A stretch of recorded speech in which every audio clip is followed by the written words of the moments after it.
So in this video, we are going to be going over anti-inflammatory meals for fat loss. If you've ever felt bloated, your joints felt stiff, or your face just looks puffy, that's inflammation. And today, I'm going to show you exactly how to fix it through the food that you eat. So why are anti-inflammatory fat loss meals important?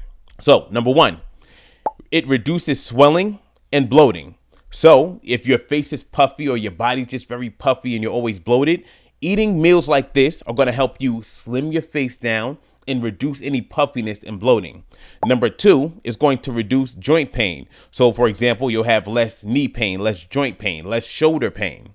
Number three is going to lower your blood sugar. Number four, you're going to have more energy and less brain fog. And number five, you are going to lose body fat, and it's going to help you build muscle. So we're going to separate this video into two main points.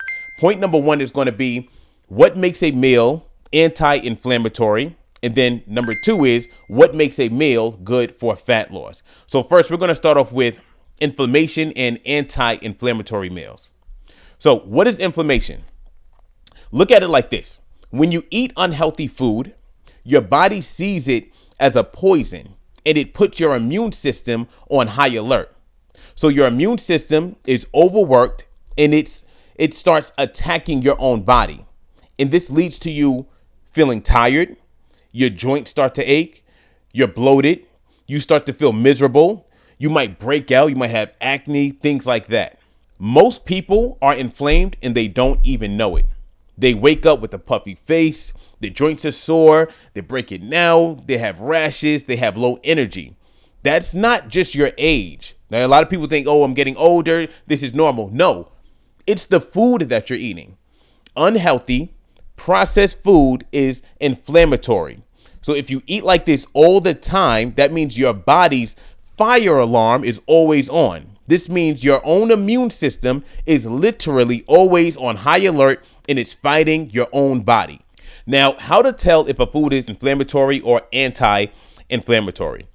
There are two questions that we want to ask.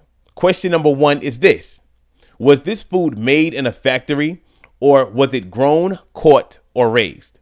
So was it grown, meaning fruits or vegetables? Was it caught, like you can catch a fish, comes from nature?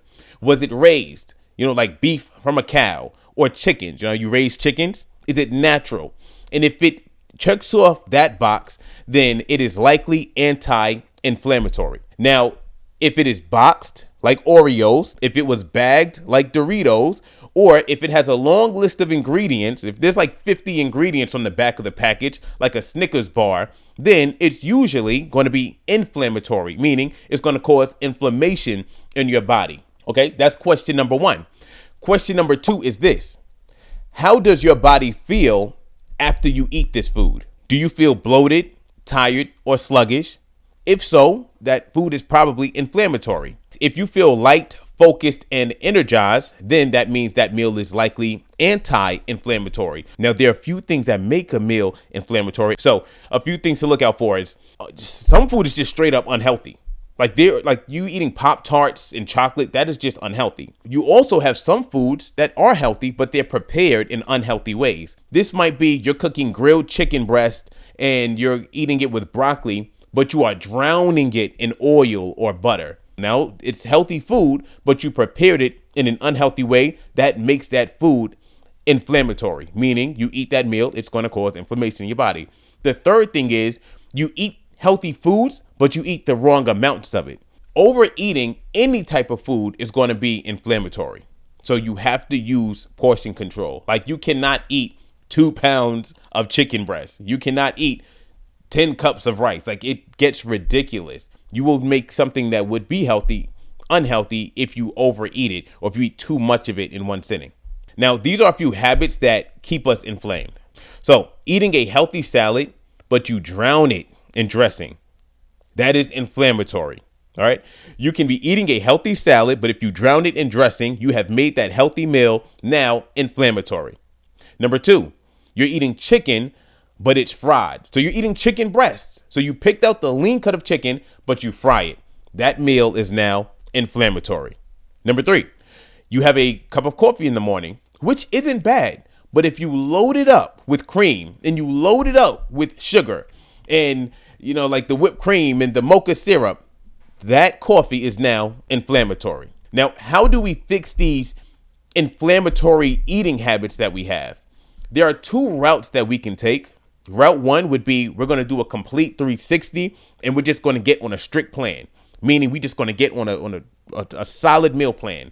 So, for example, we're only going to be eating grilled meat or baked meats, steamed vegetables. We're going to eat fruit whenever we need a snack. We're going to eat small servings of carbs if we're going to be eating carbs, and we are going to eat zero junk food. You could go that route. Do a complete turnaround. You eat like that. That is very anti-inflammatory. You will reduce the inflammation in your body if you eat like that. It'll help you lose body fat. That might not be realistic for some people. Route number two is we make small little changes. So we eat more healthy foods and we eat less unhealthy foods. So we begin to make some swaps. So, for example, we will eat grilled chicken instead of fried chicken. We will cook our fries in the air fryer or bake them instead of frying our French fries in oil. Whenever we need a snack, instead of grabbing a muffin from the 7-Eleven, I'm going to grab a fruit bowl instead. For breakfast, I'm no longer going to eat sugary cereal. Instead, I'm going to have 3 eggs and some spinach for breakfast.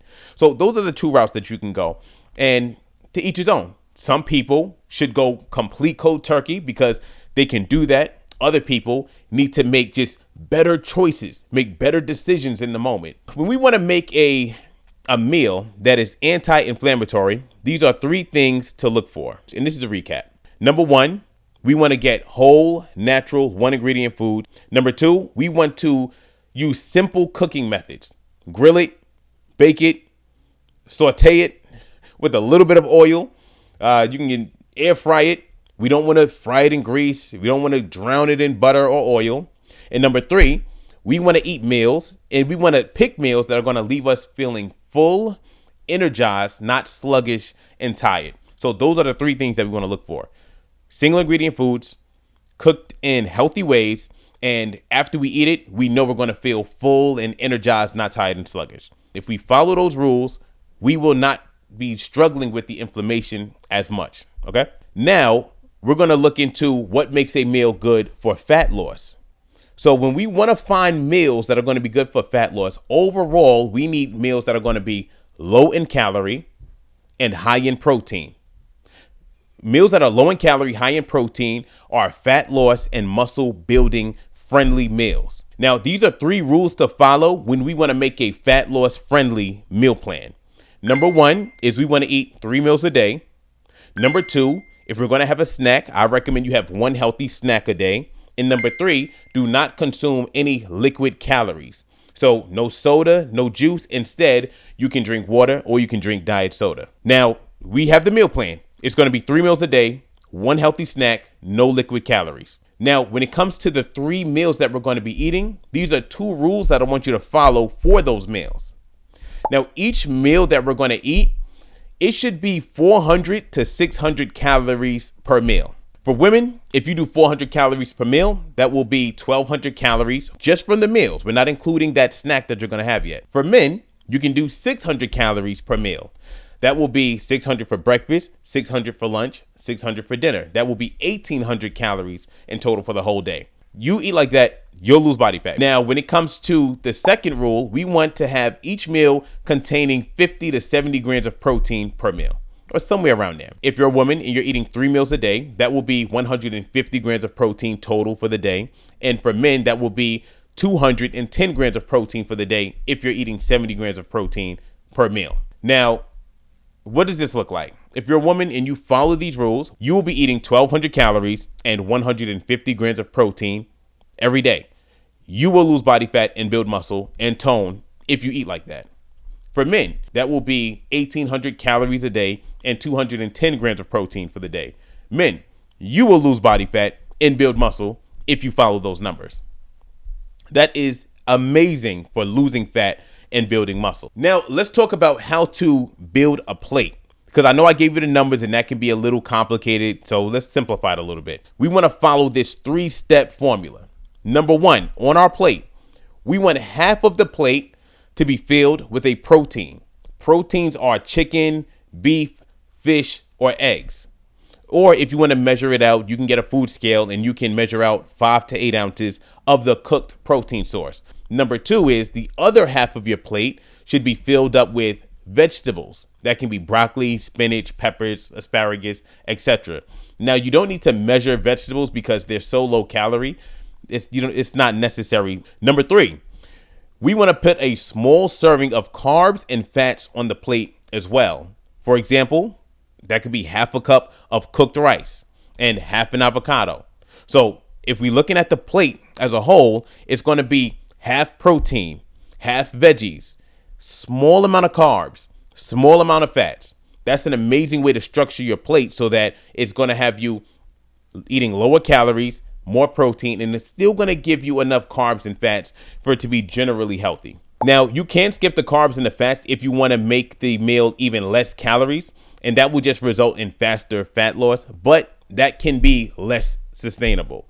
So, for example, if I'm eating a meal and my meal is chicken breast, broccoli, half a cup of rice, half an avocado, I can eat like that on the regular forever. That's very sustainable, and you'll lose weight slow and steady like that.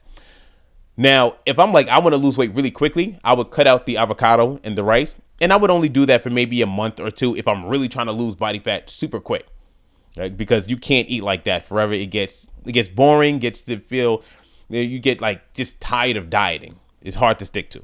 Now, I'm going to give you guys an example meal plan just so you can have an idea of what a full day of eating would look like. And this meal plan is going to be 1,600 calories, 190 grams of protein. Now, men and women could follow this and start losing weight. So, meal number 1 is 2 eggs, 2 cups of egg whites with spinach and half an avocado. That's breakfast. Meal number 2 is 6 to 8 ounces of chicken breast, broccoli, half a cup of rice. And meal number 3 is 6 ounces of salmon, green beans. And as a late night snack, we're just doing 1. Remember, we're going to do 1 Premier protein shake. Now, you can adjust those numbers so that it fits your specific calories and protein needs. But generally speaking, most people could start eating like this and lose body fat and build muscle. Like, that's an amazing meal plan to follow. But you may need to tweak it depending on what you specifically need. All right. And guys, remember, I got to drill this in. Remember, we're going to be doing 1 healthy snack. Okay. 1 healthy snack a day. Too many snacks will make you fat because those calories will add up. So something as healthy as fruit, if you eat too much of it, it will impede your progress, meaning it'll slow down your progress. Okay. Now, if you want a full meal plan and a workout plan to follow on your own, like if you want a full meal plan and a full workout program to follow, you can download my Better You, Better Society fitness app. It's on the App Store. It's $10 a year, and it has meal plans and workout plans that you can follow, whether or not you work out at the gym or if you work out at home. It has all of those options for you. And I explain how to do every exercise.